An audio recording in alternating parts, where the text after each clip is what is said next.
বন্ধুরা, আজ তোমাদের কাছে শেয়ার করব এই নিউ মডেলের একটা ব্লাউজ। এটা হচ্ছে স্লিভলেস, সামনে হচ্ছে ডিজাইনটা এরকমই প্যাডেড, আর পিছনের ডিজাইনটা ঠিক এরকমই। আর কিভাবে কাটিং করেছে আর কিভাবে বানিয়েছে তোমাদের কাছে শেয়ার করবো সবটা। প্রথমে লম্বাই নিয়েছি আমি 14 ইঞ্চি, আর লাইলিনটা আমি নিয়েছিলাম 1.20, আর এখানে পুর নিয়েছি 7 ইঞ্চিতে, আর লাইলিনটা ডবল ভাঁজ করে নিয়েছি। আর এখানে গলার জন্য 3 ইঞ্চিতে রেখেছি, তেসরাভাবে 6 ইঞ্চিতে রেখেছি। গলাটা এখানে পুটে যেটা রেখেছিলাম সেটা দাগ টেনে নিলাম, গলাটা যেটা রেখেছিলাম সেটা দাগ টেনে নিলাম, এখান থেকে বগলটা বের করে নিলাম। এদিকে এখান থেকে 3.5 ইঞ্চিতে রাখলাম, নিচের দিকে 3.5 ইঞ্চিতে রেখে লম্বা একটা দাগ টেনে নিলাম। বগলের কাছ থেকে 4.5 রেখে এইভাবে ঘুরিয়ে দাগ টেনে দিলাম বন্ধুরা। এবার এখান থেকে 2 ইঞ্চি দাগ দিলাম, এদিক থেকে ওইভাবে ঘুরিয়ে দিলাম। আর ওপর মাথায় থেকে আমি 10 ইঞ্চি রেখেছি পয়েন্টের জন্যে, পয়েন্টে দাগ দিলাম। এই ছাতি হচ্ছে 10 ইঞ্চি, যেহেতু 40 ছাতি 10 ইঞ্চি নিয়েছি। কোমর হচ্ছে 32, সেখানে 32কে 4 দিয়ে ভাগ করে যাওয়া হয়েছে, তার সাথে 1 যোগ করেছি। ছাতি 40, 4 দিয়ে ভাগ করে যা হয়েছে সেটা বসিয়ে দিয়েছি। আর এখানে বাড়তি রেখেছি, যেখানে 2 ইঞ্চি ওখানে টেকেনের জন্য এটা বাদ চলে যাবে, ওই জন্য 2 ইঞ্চি এখান থেকে ধরে নিয়ে এটা বাড়তিটা দাগ দিয়ে নিলাম। এখান থেকে কাট করে নিলাম বন্ধুরা, কেটে নিলাম। এবার সামনের পাটটা 2 ইঞ্চি একটু বাড়তি রেখেছিলাম, সেটা এইভাবে কেটে নিলাম। কেটে নেওয়ার পর এবার 2 ভাঁজে লাইলিনটা নিয়েছি, তার উপর দিয়ে নিচের দিকে 1 ইঞ্চি বেশি রেখেছি বন্ধুরা। এবার যেমনভাবে দেখাচ্ছে ঠিক সেইভাবেই আমি কাটবো। এখান থেকে তালপাটের জন্য আমি এইভাবে দাগ টেনে দিলাম, আর এখান থেকে ঘরগড়ি দিয়ে যেইভাবে দাগ দিচ্ছি ঠিক সেইভাবেই দাগ টানতে হবে। এটা প্রিন্সেস কাট ব্লাউজ। পয়েন্টের জায়গাটা একটু মার্কিং করে দিলাম, ঘষে দিলাম, ওখানে দাগ হয়ে যাবে, ওই দাগ ধরে আমি প্যাড বসাবো। আর এখানে বোঝানোর জন্যে চকের দাগটা দিয়ে নিচ্ছি। আর এখান থেকে 1/2 ইঞ্চি গ্যাপ করে কেটে নিচ্ছি বন্ধুরা, 1/2 ইঞ্চি করে এইভাবে রেখে। আর এদিকে 1/2 ইঞ্চি রাখতে হবে না, শুধু ওই সাইডটাই রাখলে হবে। প্রথমে একটা পার্ট কেটে নিলাম, এই সাইডের পার্টটা কাটবো বন্ধুরা।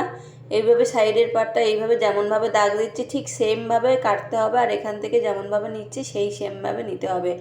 এটা আবার ভিতরে দাগ দিয়ে হবে না, এটা বাইরে যেরকম 2 ইঞ্চি করে বাড়তি নিয়েছিলাম সেই দাগে থেকে এইভাবে দাগ টেনে নিলাম। দেখুন বন্ধুরা, দাগে দাগে আমি কেটে নিলাম। এখান থেকে দাগ টেনে নিলাম, নিয়ে কেটে নিলাম এইভাবে। আর এখান থেকে এই সাইডটা শুধু 1/2 ইঞ্চি রাখতে হবে, বাদ বাকিটা না রাখলে হবে বন্ধুরা। এইভাবে কেটে নিলাম। যেহেতু প্যাড ব্লাউজ তো এটা ডবল কাপড় লাইলিন লাগে।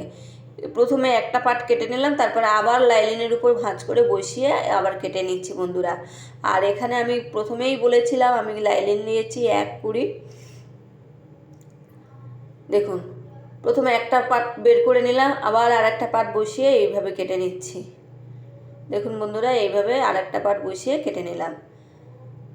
এটা যেহেতু ডবল ভাঁজ করতে হবে প্যাডের, প্রথমে একটা লাইলিনের সাথে জমাতে মানে মেন কাপড়ের সাথে জমাতে হবে, আর একটা প্যাড বসাতে হবে। আর যেটা বাড়তি এটা কেটে বাদ দিয়ে দিলাম। সামনের পোর্শনটা আমি বের করে নিয়ে এটা কেটে বাদ দিয়ে দিলাম। এবার সামনের মানে ডিজাইনটা কিভাবে করছি দেখুন। এখানে 6.5 রাখলাম, এদিকে রাখছি 4 ইঞ্চিতে বন্ধুরা, 4 ইঞ্চিতে রেখেছি। এদিকে মাঝখানে 2-এ রেখেছি, 2-এ দাগ টেনে নিলাম। আর এদিকে 8-এ এই যে ভি শেপটা দিলাম ওটা 8 ইঞ্চিতে রেখেছি, আর ওপরের দিকে 3 ইঞ্চি রেখেছি। দেখুন, এদিকে 8 রেখেছি আর এখানের থেকে 3 ইঞ্চি রেখেছি। এরমভাবে একটা ডিজাইন করে নিলাম। ডিজাইনটা করে নেওয়ার পর এখান থেকে কাট করে নেব, কাঁচি দিয়ে এটা কেটে নেব বন্ধুরা। এটাকে আমি কেটে নিয়েছি। আর এটা কাস্টমার বলেছিল যে দিদি যতটা পারো সরু করবে পুরটা, যেহেতু স্লিভলেস হবে। এটা আমি অনেকটাই সরু করেছিলাম, আমার তো বলেছিল যে 1/2 ইঞ্চি সরু করতে। এটা মেন কাপড়ের উপর বসালাম, বসিয়ে এবার মেন কাপড়ের উপর বেশি করে কেটে নিলাম। কাপড়টা অনেকটাই ছিল, এর জন্য বেশি করে কেটে নিয়েছি। জমানোর পর এটা বাদ দিয়ে দেবো। দেখুন বন্ধুরা, এবার সেকেন্ড পার্টটা বসিয়ে দেবো। সেকেন্ড পার্টটা বসিয়ে কেটে নেবো। সেকেন্ড পার্টটা বসিয়ে দিচ্ছি বন্ধুরা। এবার পিছনের পার্টটা বসিয়ে দিলাম, বসিয়ে এটা কেটে নিচ্ছি। দেখুন, পিছনে যেহেতু দড়ি সিস্টেম হবে, পিছনের পার্টটা বসিয়ে কেটে নিলাম। এবার সেকেন্ড পার্টটা বসিয়ে নিচ্ছি বন্ধুরা। সেকেন্ড পার্টটা বসিয়ে এটাকে কাট করে নিলাম একইভাবে লাইলিনের উপরে, যেহেতু ডবল ভাঁজে লাইলিন আছে একইভাবে বসিয়ে কাট করে নিলাম। এবার কিভাবে সেলাই করতে হয় সেটা তোমাদের দেখাচ্ছি। প্রথমে একটা লাইলিন আমি এই লাইলিনের সাথে মানে মেন কাপড়ের সাথে জমিয়ে নিয়েছি, যেমনভাবে আছে ওরমভাবে জমিয়ে নিয়েছি। জমিয়ে নেওয়ার পর কীভাবে সেলাই করতে হয় সেটা দেখাচ্ছি। দেখুন একটা পার্ট নিয়েছি, নেওয়ার পর এইভাবে সেলাই করছি, যেমনভাবে সেলাই করছি দেখুন একদম মিলে যাবে। নিচের দিকটা টেনে ধরতে হবে, ওপরের দিকটা হালকা হাতে রাখতে হবে, হালকা হাতে রেখে এইভাবে সেলাইটা দিয়ে নিয়েছি। দেখুন সেম এদিকে এইভাবে সেলাইটা দিয়ে নেবো একইভাবে, ওদিকে যেমনভাবে সেলাই দিয়েছি সেম এদিকেও সেম একইভাবে সেলাই দিয়ে নেবো।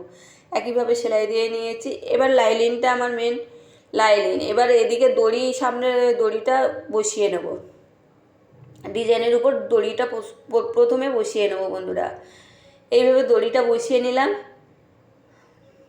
আর এই দড়িটা না গলার পিছনে বাঁধা সিস্টেম হবে, আর এটা কানের বড় বড় দুল পরলে মানে খুব সুন্দর লাগে এই ব্লাউজটা। এবার লাইলিনটা ঠিক এরকমইভাবে সেমভাবে একইভাবে দুই সাইডে জয়েন করে নিয়েছি, নিয়ে উপর থেকে এইভাবে বসিয়ে নিচ্ছি। এখানে কোনো হেমের ঝামেলা রাখবো না, সামনের দিক থেকে বসিয়ে সামনের দিকটা রেখেছি, রেখে ওপর থেকে লাইলিনটা এইভাবে বসিয়ে নিয়েছি, যেমনভাবে আছে ঠিক সেইভাবে বসিয়ে নিয়ে যেখানে মানে কোণ পড়েছে সেখানে সূচটা ডাবিয়ে আবার এইভাবে ঘুরিয়ে নিচ্ছি।